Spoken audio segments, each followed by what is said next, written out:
एक बात मुझे कभी समझ में नहीं आती कि जब अमेरिका की, ईरान की या इजराइल की बात होती है तो हम एक पक्ष क्यों बन जाते हैं। भारत तो गुटनिरपेक्ष देश है ना।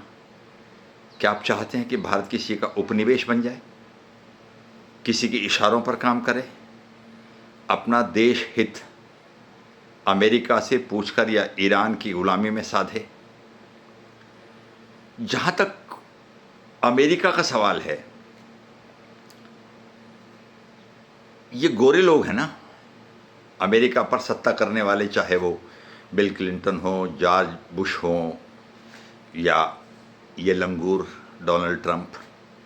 तो ये तो पहले से लुटेरे नस्ल के लोग हैं।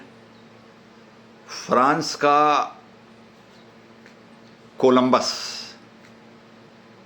500 साढ़े 500 साल पहले ढूंढता ढांढता एक ऐसे द्वीप पर पहुंचा जिसे निर्जन द्वीप था। वहाँ के आदिवासी रेड इंडियंस रहते थे और फिर उन्होंने देखा कि यहाँ तो बहुत वनस्पति है, खनिज पदार्थ भी होंगे। उस पर कब्जा कर लिया और धीरे धीरे वहाँ के आदिवासियों को मार दिया, भगा दिया, बीमार कर दिया।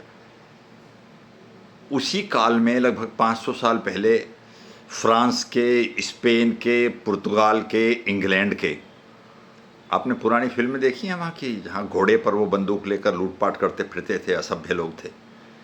तो ये तो लुटेरे लोग हैं, ख़ानदानी लुटेरे लोग हैं। अमेरिका जो 500 साढ़े 500 साल पहले एक निर्जन द्वीप से शुरू हुआ था, आज पूरी दुनिया पर राज कर रहा है। तो कहाँ से?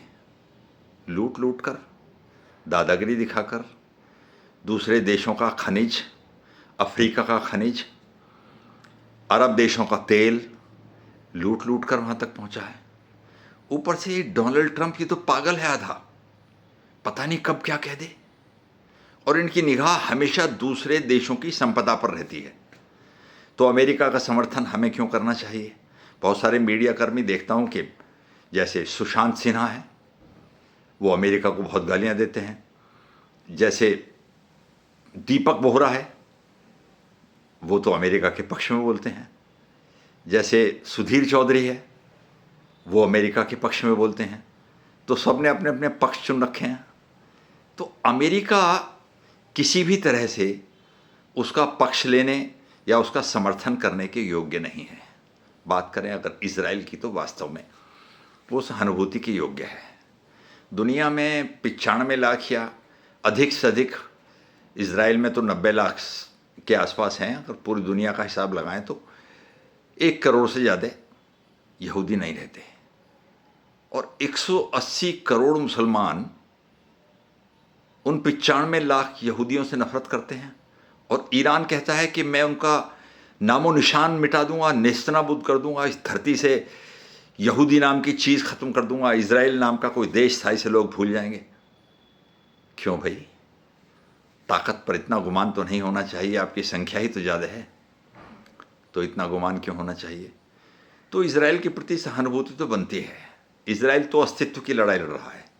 अमेरिका ने अब से 15 दिन पहले सीज़ फायर घोषित कर दिया था, उसके उपरांत भी इजराइल तो दनादन लेबनान पर बम फेंक रहा है।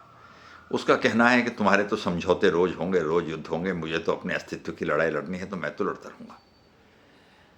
अब अगर बात करते हैं हम ईरान की, ईरान कब से हमारा दोस्त हो गया? नंबर 1, ईरान में कोई सरकार तो है नहीं, कोई लोकतंत्र तो है नहीं। कुछ दाढ़ी वाले मौलवियों ने कब्जा करके वहाँ तानाशाही बना रखी है, लोगों पर अत्याचार करते हैं। और जहाँ दुनिया आज विज्ञान के मार्फत ब्रह्मांड तक पहुँच गई है, वे एक 1400 साल पुरानी किताब के आधार पर अपना देश चलाते हैं। वहाँ मौलवी न्याय करते हैं, वहाँ लड़कियों को दुपट्टा सर पर हटने से फांसी लगा दी जाती है। वहाँ से परेशान होकर लोग देश छोड़कर दुनिया के अन्य देशों में भागने को मजबूर हो जाते हैं। वहाँ केवल एक किताब के आधार पर न्याय किया जाता है, कौन सही है कौन गलत नहीं, वो हाँ किताब जो कहेगी वो उसके आधार पर न्याय किया जाएगा। चलिए छोड़िए, पिछले दिनों वहाँ एक आंदोलन हुआ तो उन्होंने 40,000 लोगों को क्रूरता के साथ गोली से उड़ा दिया। ये है ईरान। चलो, उस देश का मामला है, हमें क्या लेना देना, ईरान क्या करता है क्या नहीं करता है। मगर न जाने क्यों भारत के पॉलिटिकल लोगों को सिर्फ इसलिए कि मुस्लिम तुष्टीकरण हो जाए, ईरान का साथ देंगे, अमेरिका को गाली देंगे, मोदी को अमेरिका का आदमी बताएंगे, एप्स्टीन फाइल बताएंगे, ये वो करेंगे तो मुसलमान शायद हमें वोट दे देगा। इस तुष्टीकरण के चलते वो ईरान का समर्थन करते हैं और भारत का मुसलमान, जबकि ईरान में शिया रहते हैं और भारत में अधिकतर सुन्नी मुसलमान हैं, मगर न जाने क्यों उनकी सहानुभूति ईरान के प्रति है।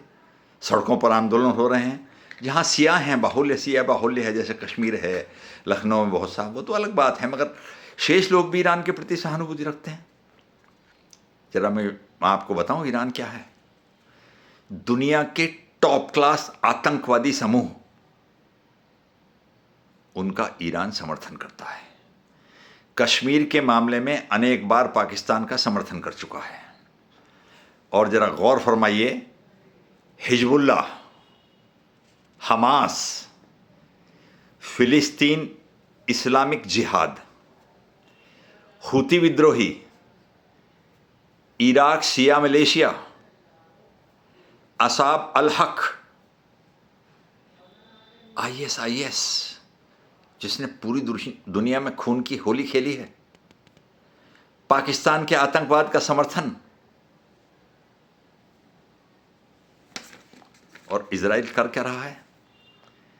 इजराइल एक समुद्र का किनारा है, जो समुद्र सबका होता है, और उस समुद्र से, हॉर्मुज से तो कई देशों का किनारा मिला हुआ है, उस पर नाजायज़ कब्जा करके पूरी दुनिया को ब्लैकमेल करना चाहता है। कुछ पानी के जहाज़ों से उसने $2 मिलियन वसूल क्या कर लिए, उसे सपने आने लगे। और ईरान को इस वक्त चला कौन रहा है, पता है आपको? ईरान को कौन चला रहा है? पता नहीं कौन चला रहा है।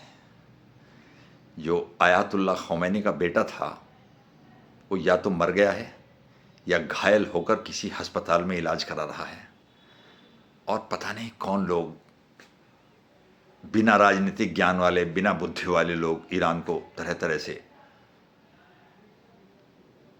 मगर अंत में एक बात समझ लीजिए, एक डायनामाइट बिछाया जाता है ना पहाड़ों पे, तो इसमें लंबी डोरी होती है, उस पर बारूद लगा देते हैं और सुर सुर सुर सुर करके आगे बढ़ती रहती है, और घंटों के लिए समय उसमें दिया जाता है ताकि लोग सुरक्षित स्थान पर पहुंच जाएं। वो डायनामाइट में आग धीरे धीरे सुलग रही है। आप क्या सोचते हैं कि मामला ख़त्म हो गया? आप क्या सोचते हैं कि मामला ख़त्म हो जाएगा? ये जो ईरान का दिमाग खराब हो गया है, पागल हो गया है। आपको पता है विश्व में सामरिक स्थिति में ईरान कौन से नंबर पर है? 43वें नंबर पर। और अमेरिका कौन से नंबर पर? पहले नंबर पर। अमेरिका ने बार बार शांति प्रस्ताव के लिए प्रयास किया है, मगर ईरान कहता है कि हमको परमाणु बम बनाने दिया जाए, पहली शर्त ये है।